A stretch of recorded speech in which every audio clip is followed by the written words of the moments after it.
ആകാശമായവളെ പോലുള്ള പാട്ടുകൾ ഇതിന് നേരെ വിപരീത ധ്രുവത്തിൽ നിൽക്കുന്ന ഒരു പാട്ടാണ്. അതും എല്ലാവർക്കും ഇഷ്ടപ്പെടുന്ന ഒരുപാട് ആളുകൾ, അത് വളരെ റെയറായിട്ട് സംഭവിക്കുന്ന ഒരു കാര്യമാണ്. അപ്പോൾ അവിടെയും ഈ ഭാഷ വളരെ ജനകീയമാണ്. ആ ഭാഷ അല്ലേ പാട്ടിൻ്റെ ഒരു സാഹിത്യം ഒരു മണിപ്രവാളമൊന്നും അതിൽ കൊണ്ടുവന്നില്ല. ആകാശമായവളെ, അകലെപ്പറന്ന എല്ലാവർക്കും മനസ്സിലാവും. അത് ചിലപ്പോൾ ഇത് അനുഭവിച്ച പല കാരണങ്ങളാൽ അനുഭവിച്ച ആൾക്കാർ ഒരുപാട് പേരുണ്ടാവും. അപ്പോൾ അവർക്കൊക്കെ ഇത് കണക്റ്റ് ആവുക ചെയ്യുന്നത്. പച്ച മലയാളത്തിൽ എഴുതി വെച്ചിരിക്കുകയല്ലേ, അപ്പോൾ അത് കണക്റ്റ് ആവും. പണ്ട് ബുദ്ധനോട് ആരോ സ്ത്രീ ചെന്ന് ചോദിച്ചെന്നുള്ളൂ, എൻ്റെ മകൻ മരിച്ചു എന്ന്. അപ്പോൾ മരിക്കാത്തൊരു വീട്ടിൽ നിന്നൊരു നാഴി അരി കൊണ്ടുവരാൻ അദ്ദേഹം പറഞ്ഞത്രേ. അപ്പോൾ അതുപോലെയാണ് പാട്ട്. അപ്പോൾ ഇത് നോക്കുമ്പോൾ എല്ലാവർക്കും ഇത്തരം ഒന്നല്ലെങ്കിൽ മറ്റൊരു ആഘാതം ഉണ്ടാകുന്ന ആളുകളാണ് ഇതിൽ ഇത് ചെയ്യുക. അപ്പോൾ ഒരു യൂട്യൂബിലൊരു കമൻറ്റ് സംഭവം ഇച്ചിരി ഡാർക്കാണെങ്കിലും എന്നെ വളരെ കൗതുകം ഉണ്ടാക്കി ആ പാട്ടിൻ്റെ താഴെ. അതായത് ഒരു പെൺകുട്ടിയെ പ്രേമിച്ചിട്ട് അവൾ ഇട്ടിട്ട് പോകുമ്പോൾ എനിക്ക് ആത്മഹത്യ ചെയ്യണതിന് മുമ്പ് കേൾക്കണമെന്ന് ഈ പാട്ട് ഇങ്ങനെയൊക്കെ എഴുതി വെച്ചിരിക്കുക. അപ്പോൾ അങ്ങനെയൊക്കെ ആ ഒരു സാഹചര്യത്തിന് വേണ്ടി പോലും കൊതിക്കുന്നു ഈ പാട്ട്. അവരെ ഇല്ലാത്തവൾ പോലും അങ്ങനെ തോന്നി എനിക്ക്. ആരുടെയോ ദുഃഖം ഇത് കൊള്ളാം ആ അവസ്ഥ എന്നുള്ളൊരു അത് ഒരുപാട് കാര്യങ്ങൾ കൗതുകമുണ്ട് അത്തരം കാര്യങ്ങൾ. പാട്ടിനെ പറ്റി പൊതുവെ പറയുന്നത് ശാന്തിയെ മനസ്സിൽ വെച്ചിട്ട് ബിജുവാൽ ചെയ്ത പാട്ടാണെന്ന്. അത് വെറുതെ അങ്ങനെ ഒരിക്കലുമില്ല. അതുപോലെ ചില നിഷേധിച്ചിട്ടുള്ളൊരു ആ പാട്ട് ജനിക്കുമ്പോൾ തന്നെ. കാരണം എൻ്റെ ജീവിതത്തിൽ അങ്ങനെ ആ ഒരു കാഴ്ചപ്പാടല്ല എനിക്കുള്ളത്. അപ്പം അത് ഞാൻ ഇപ്പോൾ നമുക്ക് മറ്റുള്ളവരോട് അങ്ങനെ പറഞ്ഞുകൊണ്ട് നടക്കാൻ പറ്റില്ല. അപ്പോൾ അത് ഈ ചിറകായിരുന്നു, അകലെ പറന്നു, അല്ലെങ്കിൽ അറിയാതെ പോയി ഞാൻ എന്നൊക്കെ പറയുന്നത് എൻ്റെ ജീവിതത്തിൽ ഉണ്ടാവാത്തൊരു സംഭവമാണ്. അപ്പോൾ അത്തരം പക്ഷേ ആൾക്കാർ അങ്ങനെ സെലിബ്രേറ്റ് അതിന് എന്നോടാണ് ആദ്യം അത് പാടാൻ പറഞ്ഞത്. ഞാൻ പറഞ്ഞത് ഞാൻ പാടില്ല, ഞാനല്ല അത് പാടുന്നത്. കാരണം അത് വേറെ ചില പ്രശ്നങ്ങളുണ്ട്. കാരണം സിനിമയ്ക്ക് വേണ്ടി ചെയ്ത പാട്ട്, സിനിമയിലുള്ള അതിനു വേണ്ടി ചെയ്ത പാട്ടാണ്. അതൊരിക്കലും നമ്മൾക്ക് വേണ്ടി എനിക്ക് വേണ്ടി ചെയ്യുന്ന പാട്ട് ഒരിക്കലും ഇങ്ങനെ ആയിരിക്കില്ല. പക്ഷേ നമ്മളോട് സ്നേഹവും അങ്ങനെ ഒരു മുഖ്യവും ഇമോഷണലി നമ്മളോട് കണക്റ്റ് ആയിട്ടുള്ള ആൾക്കാരൊക്കെയാണ് ഇത് പറയുന്നത്. അതുകൊണ്ട് നമുക്കത് ഒരിക്കലും തള്ളിക്കളയാൻ പറ്റില്ല. അത് അങ്ങനെ ഒരു ഡിലെമ്മ നമുക്ക് ഉണ്ടാകും ചില അവസരങ്ങളിൽ. നമ്മൾ പൊതുവെ ഒരു നഷ്ടം ജീവിതത്തിൽ സംഭവിക്കുമ്പോൾ അതിനെ എങ്ങനെയും ഓവർകം ചെയ്യാനുള്ള ശ്രമം നടത്താറ്. ബിജുമാൻ നേരെ തിരിച്ച് അതിലേക്ക് കൂടുതൽ ആഴത്തിലേക്ക് ഇറങ്ങുകയും അതിൽ നിന്ന് എനർജി കൂടുതൽ കണ്ടെത്തുകയും ചെയ്യുന്ന പോലെ തോന്നാറുണ്ട്. അങ്ങനെയാണോ അത്? ശരിയാണ്. അതെൻ്റെ ഒരു വളരെ പേഴ്സണലായിട്ടുള്ളൊരു നിലപാടാണ്. അത് ഓപ്പർച്യൂണിസ്റ്റാണെന്ന് വേണമെങ്കിൽ പറയാം. കാരണം ചില ഘട്ടങ്ങളിൽ നമ്മളുടെ ആശയങ്ങളെയും പെർസെപ്ഷൻസിനെയും നമ്മൾ റീറൈറ്റ് അതാണ് ഇനി മുതൽ എന്ന് പറയും. അപ്പോൾ അങ്ങനെ ആക്കിയിട്ടുള്ള ഒരാളാണ്. അപ്പം അതിൽ ഈ നഷ്ടം എന്നുള്ള വാക്ക് ഞാൻ ഉപയോഗിക്കാറില്ല. ഇപ്പോൾ ഇത്തരം അവസ്ഥയിൽ ഒരാൾ സംഭവിക്കുന്ന ഒരു വാക്ക് നമ്മൾ ഉപയോഗിക്കുമല്ലോ, അത് ഞാൻ ജീവിതത്തിൽ ഒരു ഘട്ടത്തിലും അങ്ങനെ ഗതികെട്ടാൽ മാത്രമേ ഉപയോഗിക്കുകയുള്ളൂ. അങ്ങനെയൊക്കെ തീരുമാനങ്ങൾ ഞാൻ എടുത്തിട്ടുണ്ട്. അപ്പോൾ അത്തരം സെറ്റിങ്സ് ആണല്ലോ. അപ്പോൾ നമുക്ക് അങ്ങനെ ചെയ്യാമല്ലോ. ഇപ്പോൾ ഈ വിശ്വാസികൾ ദൈവങ്ങളുടെ ജന്മദിനമൊക്കെ ആഘോഷിക്കുന്നത് സങ്കടപ്പെട്ടല്ലല്ലോ. അവർ ഈ വിശ്വാസികൾക്ക് ഇപ്പോഴും അവരെ രക്ഷിച്ചുകൊണ്ടിരിക്കുകയല്ലേ. അപ്പോൾ അങ്ങനെ തന്നെയാണ് എൻ്റെ ജീവൻ നിലനിൽക്കുന്നത് അത്തരം ഒമ്നി പ്രസൻസിലാണെന്ന് എനിക്ക് തോന്നിയിട്ടുണ്ട്. വരവും അനുഗ്രഹമൊന്നും വേണ്ടിയൊന്നുമല്ല. ബട്ട് അത്തരം സാന്നിധ്യങ്ങൾ ആണ് നമ്മളെ നിലനിർത്തുന്നത്. പിന്നെ നമ്മളതിനെ എന്തിനു തള്ളിക്കളയണം? സാന്നിധ്യം എന്ന് പറയുന്നത് നമ്മളുടെ സൃഷ്ടിയും കൽപ്പനയുമാണ്. അത് പാട്ടുമൊക്കെ അങ്ങനെ തന്നെയല്ലേ. സൃഷ്ടി കൊണ്ട് തന്നെ നമ്മൾ ഉണ്ടാക്കുന്ന പ്രപഞ്ചമാണ് എല്ലാം.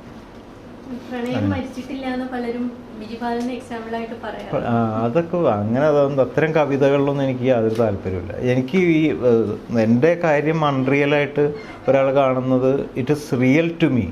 മറ്റൊരു കാര്യം മരിച്ചിട്ടില്ല, പ്രണയം അതൊന്നുമല്ല. അതായത് ഇറ്റ്സ് ടു മച്ച് റിയൽ എന്നുള്ളൊരു ഇതിലാണ്. അത് അൺറിയലാണെന്ന് കരുതുന്നതോടെ നമ്മൾ മറ്റു കാറ്റഗറിയിലേക്ക് വരികയാണ് ചെയ്യുന്നത്.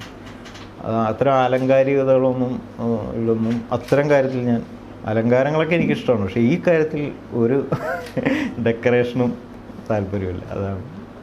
മ്യൂസിക് കമ്പോസർ തോന്നിയിട്ടുണ്ടോ ഒരു റിപ്പീറ്റ് ചെയ്യപ്പെടുന്നുണ്ടോ, റിപ്പീറ്റ് ചെയ്യപ്പെടുമെന്നുള്ളൊരു? അതൊക്കെ ഉണ്ട്, ഉറപ്പായിട്ടും ഉണ്ട്. റിപ്പീറ്റ് ചെയ്യപ്പെടുന്നുണ്ടെന്ന് തോന്നിയിട്ടുണ്ട്. അങ്ങനെ ഭയങ്കരമായിട്ട് സ്വയം പുച്ഛിച്ചിട്ടുമുണ്ട് ചെയ്യുമ്പോൾ. അല്ലാതെ എടുത്ത് ട്രാഷിലിടാറുണ്ട് ചില പാട്ടുകളൊക്കെ എല്ലാം ചെയ്യുമ്പോൾ ഭയങ്കര അഭിമാനപൂർവ്വം. പിന്നെ രണ്ട് പ്രാവശ്യം കേൾക്കുമ്പോൾ അയ്യേ എന്ന് പറഞ്ഞിട്ട് അതങ്ങ് എടുത്തങ്ങ് കളയാറുണ്ട്. അങ്ങനെയൊക്കെ സംഭവിക്കാറുണ്ട്. റെപ്പിറ്റേഷൻ ഒരു വല്ലാത്തൊരു ഇതാണ്. പ്രത്യേകിച്ച് സിനിമയിൽ ഇത് പിന്നെ നമ്മളുടെ ഈ പോപ്പുലർ ആകൽ നമ്മളുടെ ബാധ്യതയാകും തോറും ഇതിനകത്ത് ചില ഫ്രേസസ് നമ്മൾ അറിയാതെ കയറി വരും. അപ്പോൾ അത് നമുക്ക് വല്ലാത്ത കുറേ ഇടയ്ക്ക് അരോചകം ആവും. നമ്മൾ ചിലത് റിലീസായി പോയ പാട്ട് കഴിച്ച് എന്തൊരു വൃത്തികേടായി കാണിച്ചിട്ടുള്ളതെന്ന് തോന്നും.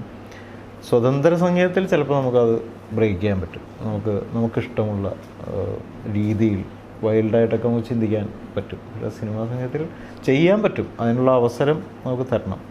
ഇപ്പോൾ സംവിധായകൻ നമുക്ക് ടു എനി എക്സ്റ്റെൻറ്റ് ചെയ്തോളൂ, എന്താലോചനയും നമുക്ക് കേട്ട് നോക്കാം എന്ന് പറയുന്നിടത്ത് നമുക്ക് നല്ല കോൺഫിഡൻസ് ഉണ്ടാവും. പക്ഷേ റെഫറൻസ് തരുമ്പോൾ നല്ല കാര്യമാണെങ്കിലും നമ്മൾ എവിടെയോ ഒരു വേലി നമ്മളെ എവിടെയോ തീർത്തിട്ടുണ്ടോ എന്നൊരു സംശയം നമുക്ക് ഉണ്ടാവും. അതൊരു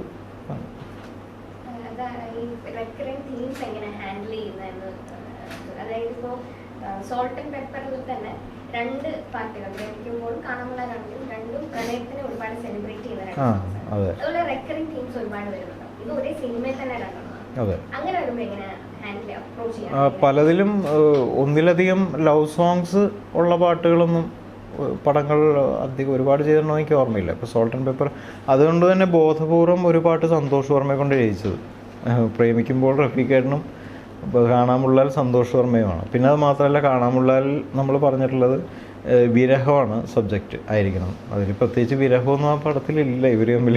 പക്ഷേ ഒരു പാട്ടാണല്ലോ, വിരഹം ആണ് സബ്ജക്റ്റ്. ഈ കൂടെ ചേർന്നിരിക്കുമ്പോൾ ഈ അകലും തോറും പിന്നെ അത് ഈ വാണ്ടിങ് കൂടും എന്ന് പറയുന്ന കോൺസെപ്റ്റാണ്. വിരഹം കൂടുന്തോറും വിരഹമേ നീയില്ലെങ്കിൽ എന്ന് പറയുന്ന ഇതാണ്. അപ്പോൾ അതിൽ അതുപോലെ നല്ല രസം, നീരണിഞ്ഞു മാത്രം വളരുന്ന വല്ലി പോലെ മിഴി നനവിൽ പൂവണിയും വസന്തമാണ് അനുരാഗം എന്നൊരു വരിയുണ്ട്. അതൊക്കെ എന്നെ ഒരുപാട് ഇൻസ്പയർ അത്തരം ആശയങ്ങളെ.